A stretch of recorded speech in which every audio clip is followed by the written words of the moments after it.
নমস্কার বন্ধুরা, আমি অ্যাডভোকেট আনন্দরূপ ঘোষ। আজকে আপনাদের কাছে আমি একটা বিশেষ বিষয় নিয়ে বক্তব্য রাখতে এসেছি।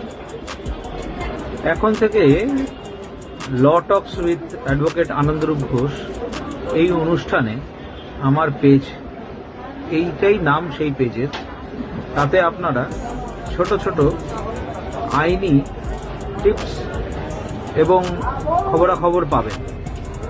তাতে করে আপনাদের লাভ হবে আশা করি।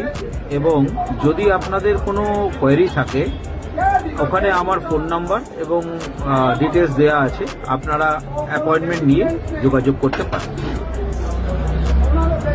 বর্তমানে প্রথম যেটা আমি শুরু করতে চলেছি সেটা হচ্ছে গাড়ির একটি বিষয় নিয়ে। মোটর ভেহিকলস অ্যাক্ট অনুযায়ী আপনার গাড়ির যদি সঠিক পেপার না থাকে, সাথে যদি ভ্রমণের সময় পেপার না থাকে, এবং আপনি যদি প্রয়োজনীয় সময় সেই কাগজ আধিকারিক যিনি আপনার গাড়ি চেক করতে বা পেপার চেক করতে চাইছেন তাকে না দেখাতে পারেন, এবং আনুষঙ্গিক যদি কোনো পেপার ফেল থাকে, তাহলে তারা আপনাকে মোটর ভেহিকলস অ্যাক্টের 207 ধারায় প্রসিকিউট করতে পারে। এবার আপনি বলতে পারেন যে এম পরিবহনে চেক করে নেওয়ার জন্য, এম পরিবহনে চেক করার জন্য উপায় রয়েছে, কিন্তু যদি দেখা যায় কিছু অসঙ্গতি আছে এবং সেক্ষেত্রে আপনার সঙ্গে থাকা গাড়িটি অরিজিনাল কাগজ আপনার কাছ থেকে চাইতেই পারে আধিকারিক।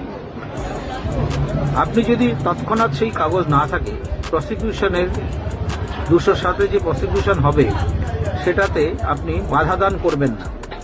সেই প্রসিকিউশনের কাগজ আপনি পরবর্তীকালে একটা সময় পাবেন, সেই সময়ের মধ্যে নির্দিষ্ট আধিকারিকের অফিসে যোগাযোগ করে সেখানে দেখালে আপনার সেই গাড়িটি আপনি ছাড়া পেয়ে যাবেন।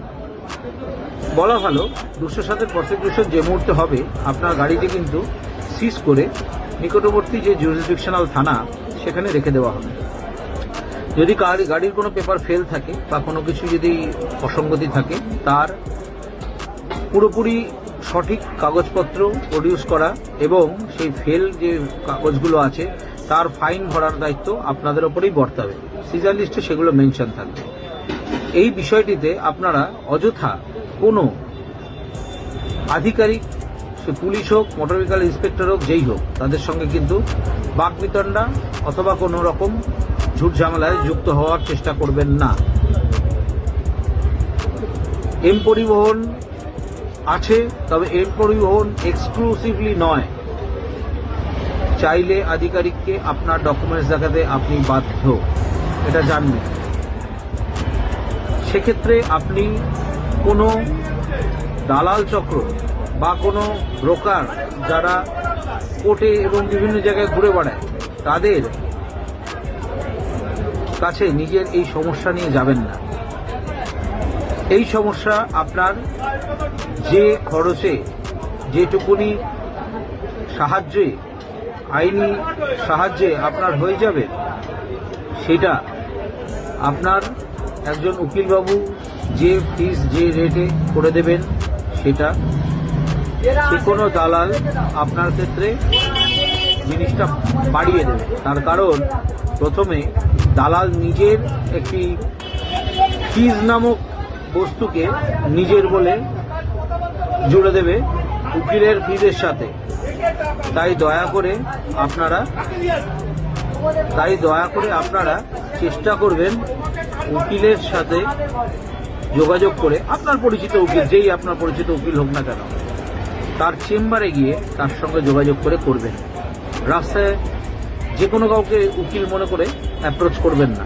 প্রত্যেকটি সঠিক উকিলবাবুর একটি করে চেম্বার আছে, হয় তার নিজের, নাহলে তার জুনিয়রের বা তার সিনিয়রের কারোর একটা চেম্বারে সে অ্যাভেলেবেল থাকবে।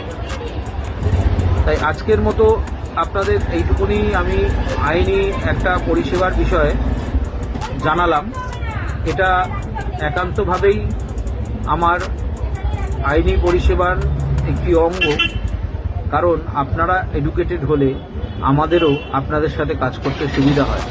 আর আপনারা যদি সঠিক পথ না জানেন বা না আপনাদের জানানো হয়, সেক্ষেত্রে আমাদের পরিষেবা দানেও অসুবিধা হয়ে যায়।